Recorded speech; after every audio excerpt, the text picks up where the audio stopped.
안녕하세요. 2022년 10월 14일 금요일장이 마감이 됐습니다. 벌금입니다. 벌써 금요일인데요. 지난주, 이번주 월요일에 휴장이 됐기 때문에 좀 더 빠르게 시간이 지나가지 않았나 생각이 들고, 이제 다음 주부터는 평일에 휴장이 없습니다. 좋다고 해야 될까요? 나쁘다고 해야 될까요? 10월도 절반이 간 모습을 보여주고 있습니다. 오늘 시장이 좋았습니다. 반등이 좀 나와준 시장이었고요. 그렇지만 여전히 항상 같은 말을 반복하지만 시장의 변동성이 계속해서 크고 아직은 추세 전환이 됐다라고 볼 수가 없겠죠. 다음 주에 다시 지수가 저점을 갱신하면서 더 빠질 수가 있고, 아니라면 이제 박스권의 모습을 보여주면서 저점을 형성하는지를 잘 살펴봐야 될 것 같습니다. 오늘은 장중 특징주를 말씀드리지 않을게요. 대부분의 종목들이 상승이 나왔기 때문에 상한가 간 종목들만 한번 알아보는 시간 가져보도록 하겠습니다. 오늘 상한가 간 종목이 꽤 많습니다. 8종목이 나오는데요. 먼저 에이트원이 자회사, 에이트 엔지니어링과 합병 결정, 요런 이유로 이제 상한가를 간 것 같고요. 키네마스터도 예전에 말씀드렸던 종목인데 말씀드리고 좀 많이 빠졌죠. 딱히 어떤 종목, 어떤 이유로 올랐는지는 기사에 나오고 있진 않는데요. 신라제는 거래 재개 이틀째가 됐는데 역시 상한가로 마무리가 됐고요. 이메이드 맥스도 오늘 국감에서 P2E 게임 관련 언급에 급등했다. 좀 이유 치고는 좀 그렇긴 하네요.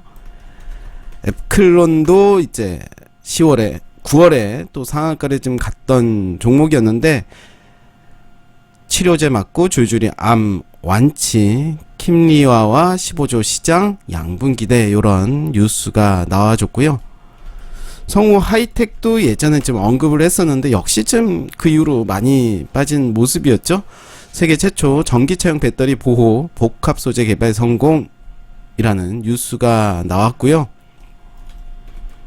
동신건설도 오늘 상한가를 갔습니다. 서울 재건축 재개발 정비사업 속도라는 뉴스로 관련 종목들 벽산도 상승이 좀 나와줬고요.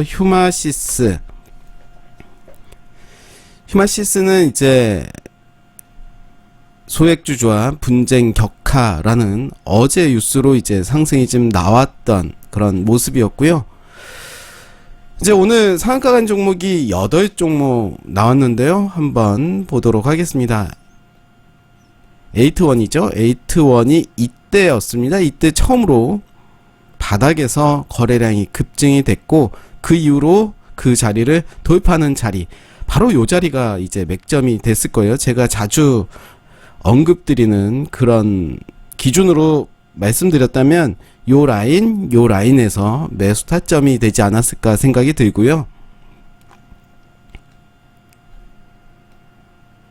키네마스터는 아마 제가 이때 언급을 드렸었고 그 이후로 좀 많이 빠졌습니다.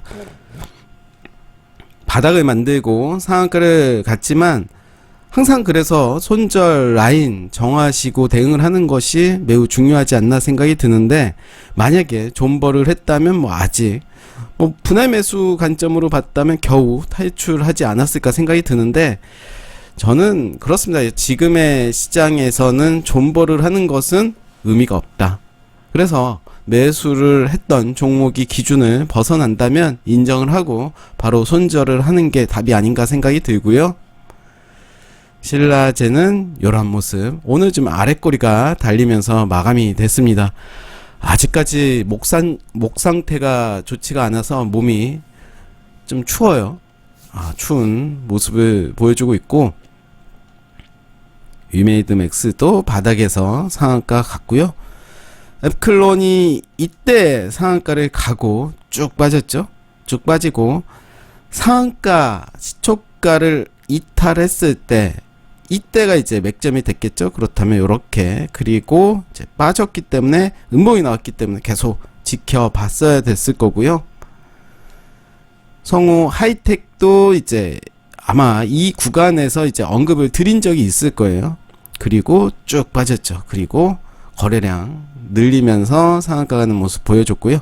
동신건설도 상한가, 휴마시스도 이제 요 라인이었죠. 요 라인을 이제 지지해줬고 21선 위에서 움직여주는 모습을 보여줬고 좋은 자리였죠. 어제가 어떻게 보면 한번 베팅을 해봐도 되는 자리가 아니었나 생각이 드는데 뭐 결과론입니다. 그래서 이 종목을 계속해서 봤다면 시초가 매매 충분히 가능했겠죠. 요런 자리였죠. 뭐 요런 자리 이제 돌파할 때 충분히 관심을 갖고 봤어도 되는 종목이었고요. 금량은 이제 거래량이 더 증가되면서 오늘 한번 시세를 주고 내려왔습니다. 네오팩트도 이제 오늘 거래량이 더 많이 늘리는 모습을 보여줬는데요. 다음 주에 한번 어떤 흐름으로 움직여 주는지 한번 관찰을 해 봄직하지 않을까 생각이 들고, 저는 오늘의 거래량이 앞전에 이제 물린 사람들 물량을 받아낸 것이 아닐까 생각이 들고요. 바이오로그 디바이스도 이런 모습이었고, 예선 테크, 소록스가 이제 오늘도 잘 갔습니다. 음봉으로 마감이 됐지만 상승의 음봉으로 마감이 됐죠. 그렇다면 이제 다음 주에 지켜볼 종목이 소록스 그리고 네오팩트 정도가 되지 않을까 생각이 들고요. 프로 2000도 관심을 갖고 좀 봐야 되겠죠. 앞전에 이제 물린 물량들을 좀 받은 것이 아닐까. 그렇다면 다음 주에 볼 종목이 프로 2000, 소록스, 네오팩트. 소록스라 프로 2000은 상승의 음봉으로 마감이 됐고요. 네오팩트는 그냥 음봉으로 마감이 됐습니다. 알톤 스포츠가 이제 오늘 음봉으로 마감이 됐는데요.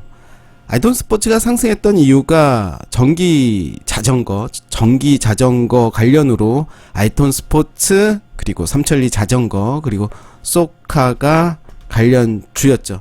소카 같은 경우는 이제 오늘 3.59% 상승하면서 마감이 됐는데 21선 위에서 움직여준 모습이었고, 이제 어제 눌림에서 충분히 매수의 관점으로 봐도 되지 않았을까 생각이 듭니다.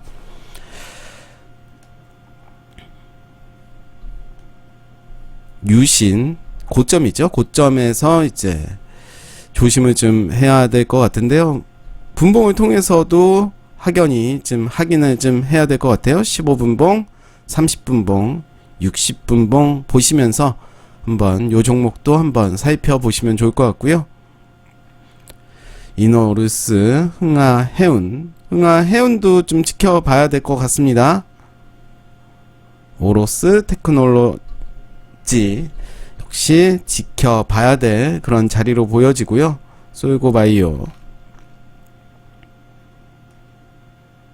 코아스템 이제 흡수 합병으로 상승이 나왔다가 좀 오늘은 상승이 나왔지만 이틀간 좀 빠지는 모습 보여줬고요. 동국 RNS가 이제 이음봉 나오고 양봉의 모습을 보여줬는데요. 상한가 종가를 지켜주는 모습을 보여줬습니다. 역시 다음주 시초가에 어떤 움직임을 보여주는지를 좀 봐야 될 것 같은데요. 30분봉으로 본다면 뭐 요런 모습을 보여주고 있네요. 딱히 또 봐야 될 종목이 그렇게 눈에 들어오지는 않는데요. 아까 말씀하신 대로 DIC를 이제 요런 자리에서 이제 말씀드렸었는데 좀 빠졌었죠. 빠졌기 때문에 좀 간종에서 좀 빼긴 했었는데 뭐 계속해서 추적을 했다면 단타로 대응이 가능했을 것 같고요. 결국은 다음 주 상한가 간 종목들 중에서 좀 지켜볼 종목이 프로 2000, 소록스, 네오팩트 이렇게 될 것 같고요. 그리고 오늘 상한가 간 종목들 중에서도 좀 추려서 잘 봐야 될 것 같습니다. 딱히 꽂히는 종목이 없네요. 뭐 꽂힌다 하더라도 그게 잘 가는 경우가 꼭 있는 건 아니기 때문에 일단은 그 종목 중에서 좀 봐야 될 것 같고요. 오늘 또 장대 양봉 나왔던 그런 종목들 추려서 다음 주에 보신다면 아마 5종목 정도로 추려서 보신다면 아마도 매매하는데 좀 도움이 되지 않을까 생각이 들고요. 오늘 이제 금양 같은 경우 이제 단타 개념으로 봤다면 뭐 요런 자리들 충분히 가능했겠죠. 네오 팩트는 자리를 안 줬고 요 종목도 자리를 주진 않았고요. 요 종목도 자리 한번 줬습니다. 이런 자리들. 신라제는 어려웠죠. 소록수도 자리를 한번 준 모습이었고요. 프로이천도 충분히 자리를 줬죠. 충분히 상한가 간 종목들 중에서도 매매를 할 수 있는 종목들이 꽤 있었습니다. 그래서 다음 주에 한번 지켜볼 종목들 소록수, 프로이천, 네오팩트 그리고 오늘 상한가 간 종목들 한번 흐름 보면서 대응하시면 될 것 같습니다. 네, 오늘 10월 14일 상한가 간 종목 리뷰 여기까지 하겠습니다. 감사합니다.